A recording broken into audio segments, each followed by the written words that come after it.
கந்தா கடம்பா திருமுருகையா சிவகார்த்திகேயா மால்மருகா செந்தமிழில் திருப்புகழ் பாடி நின்றால் மனம் மிஞ்சிடும் இன்பம் விளையுதையா.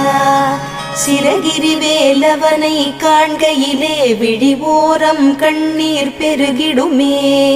கந்த சஷ்டி கவச்சம் போதுவோர்க்கு கந்தன் கருணை என்றும் துணை வருமே.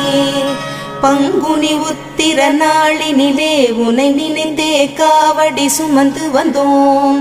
புன்னகை புரியும் ஷண்முகனே உன் சன்னதி தேடி ஓடி வந்தோம். உன் பதம் பணிவது என் தவமே, என் மனதில் நிறைந்திடும் உன்முகமே. ஷண்முக பிரிய குஹ குரு சரவணனே வந்தே இன்னருளை தர வேண்டும். தென்பழனி மலையில் ஆண்டி முகம் சென்னி